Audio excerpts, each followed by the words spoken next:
Yan.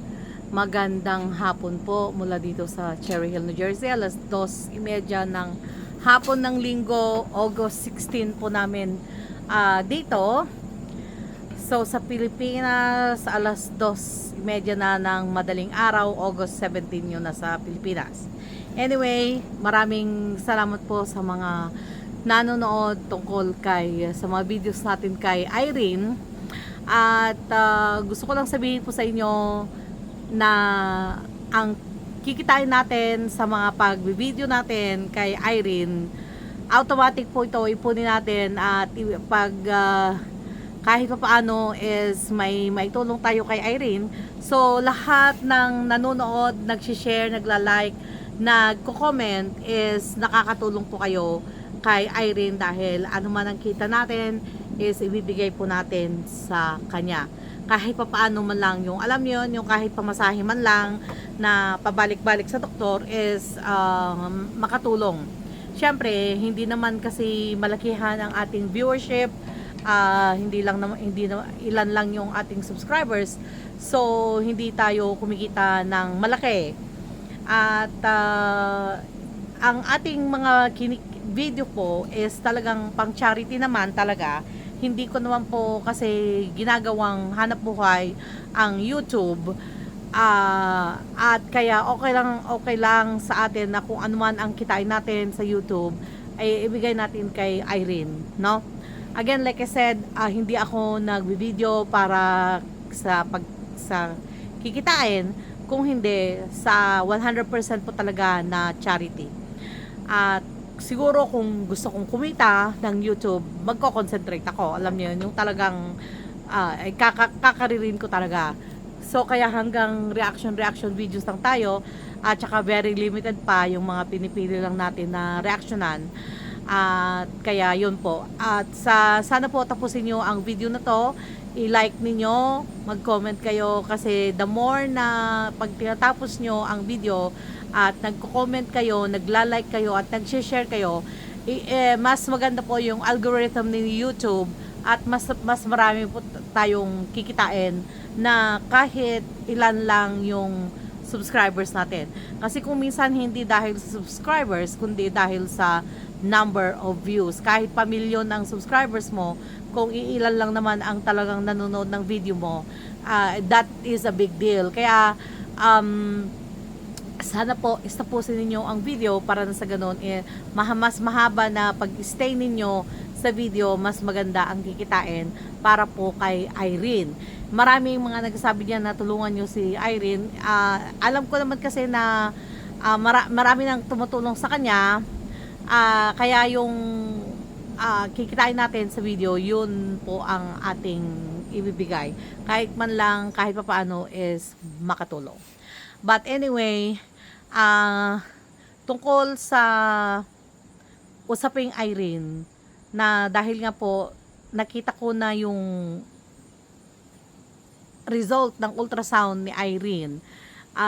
Meron kaibigan si Irene na kumakausap sa akin sa Messenger at binigay ni Irene sa kanya ang result ng ultrasound at yun ang binigay sa akin. So kaya nakita ko na sa ultrasound kasi na yun, tinignan ang kanyang spleen. Hindi ko po alam ang spleen sa Tagalog. I'm sorry po. Dapat ginugol ko siya muna. Spleen, ang kanyang kidneys, ang kanyang bladder, at ang kanyang atay. Yun po nag-concentrate ang ultrasound na ginawa kay Irene. At lahat po ng organs na yon is okay naman siya, except po talaga yung atay na may mga maliliit na bukol. Kagaya nga po ng pinaliwanag ko sa isang video ko na ang mga bukol sa liver is kung cancerous ito ay dahil galing na sa ibang parte ng katawan ng tao na may cancer doon at nag-metastasize or kumalat sa liver. Ang isa namang paliwanag dyan is may bukol lang pero hindi siya cancerous, yung tinatawag na benign. At hopefully yun ang kay Irene At yun ang isa sa mga nagkokos ng pain sa kanyang tagiliran. At sinabi ko din na tungkol sa kanyang UTI, na sabi meron UTI siya. Kaso nga lang walang pinakita sa akin na talagang result ng urinalysis, no? Kasi hindi kasi enough or hindi kulang kung yung urinalysis lang. Ang urinalysis kasi yun, ina-analyze niya kung ano yung urine, kung ano yung meron sa ihi, kung nakikita doon kung may dugo, kung may white blood count, kung may white blood cells, kung may sugar sa ihi, kung may bacteria sa ihi. Ayun po yung urinalysis na tinatawag. Ngayon po, kung may nakitaan na bacteria ang ihi sa urinalysis, kinakailangan pa rin niya yung culture and sensitivity. Yung culture naman po yun po yung part ng pag-test sa ihi para makita kung ano ang klase ng bakterya meron sa infection sa ihi. Ayun naman po yun. Kaya hindi po enough na tignan mo lang na may bakterya ang ihi at sabihin mo, okay, meron siyang UTI. Yes, may UTI siya. No, wala po tayong problem doon. Kaya nga lang kasi, kung bakit tinitignan din ang culture and sensitivity para makita kung anong klaseng bakterya, at yung sensitivity, yun naman yung part ng urine test na makikita kung anong klaseng antibiotic ang aakma doon sa bakterya na meron sa ihi. Kaya yun po yung tinatawag na urinalysis with culture and sensitivity. At kaya kung minsan hindi nagagamot or pabalik-balik ang infection, ang UTI, pabalik-balik kasi po hindi po talaga siya nagagamot or hindi akma yung binibigay na antibiotic sa klase ng bacteria na meron sa infection sa ihi.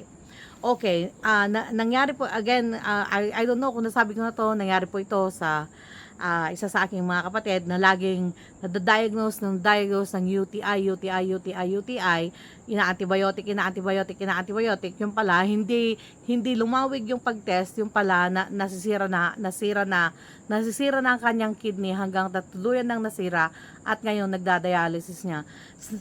Minsan kasi ang UTI ay isa lang itong sintomas ng mas matindi pang karamdaman ng isang tao.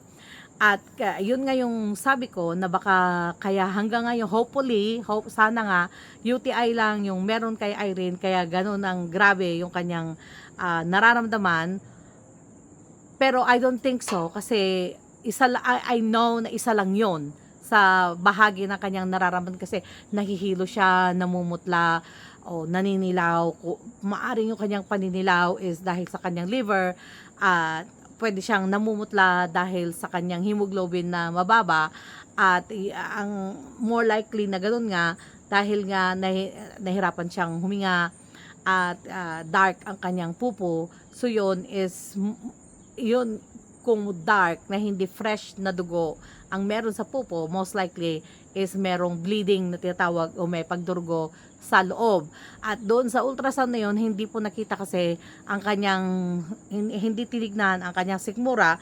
So usually nakikita yung sa sikmura naman, mula throat hanggang sikmura, yun yung endoscopy na tinatawag. At hanggang sa pagdating naman na sa intestine, small and large intestine, ayun na yung colonoscopy. Kaya dalawang tubo, isa from the bunganga na tubo na gano'n, yan yung endoscopy, at mula naman sa puwet, ayun naman pataas na gano'n, ayun naman ang colonoscopy. So doon mo makikita kung may mga pagdurugo din na matindi sa pamagitan ng endoscopy at colonoscopy. Ang colonoscopy, maganda yon kasi doon mo nakikita kung may mga maliliit-liit na mga parang mga pimples ang colon. At sa colonoscopy yon, pwede na niyang iskripin ng surgeon yon or ng GI doctor, pwede na nilang iscript yon para matanggal, para hindi maging cancer. Kaya dito po is kapag I believe 40 years old, kinakailangan ka nang mag-colonoscopy every year.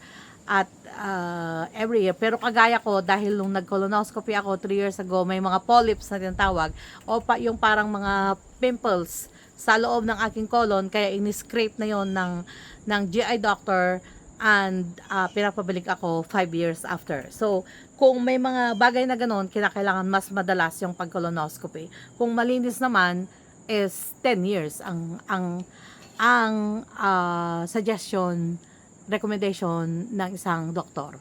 So, dahil nga hindi nakita ang colon at ang kanyang stomach, si Irene is hindi tayo pwedeng makampante, no? At yung nahirapan siyang huminga is either, again, that is mababa ang kanyang hemoglobin o kaya may problema sa kanyang lungs. So, marami pong mga bagay na kinakailangan talaga ma-diagnostic test si Irene, and at the same time, kinakailangan yung complete blood count na tinatawag. Hindi ko po alam, iba kasi yung blood chemistry yata sa Pilipinas ang tawag doon, blood chemistry. Dito naman kasi ang tawag namin is complete blood count. So, yung talagang kompleto talaga, lahat yun, neutrophils, WBC, RBC, lymphocytes, mga lahat po ng parte ng dugo is na-check up. Para na sa ganun is, yun po kasi ang marker or yun ang indicator o magsasabi kung meron problema, no? Para nang sa ganun is ma-rule out kung ano pa yung mga obvious na mga health problems ni Irene. So anyway, dahil yung kaibigan ni Irene na yon na nakakausap ko, dahil pinayagan siya ni Irene to talk to me, sabi na ngayong Monday nga pupunta na siya sa ER or sa hospital, which is yun po talaga ang aking recommendation bilang isang matagal nang nagtatrabaho sa medical field. Kahit po hindi tayo doktor, pero yung mga sintomas mo na yon is nakakabahala. Hindi tayo nananakot, no?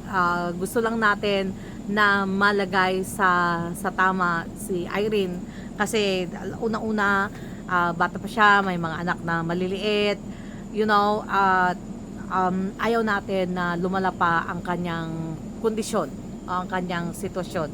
Kaya yun po, maraming salamat Irene sa pagtitiwala mo sa akin at ibinigay mo ang result ng iyong ultrasound.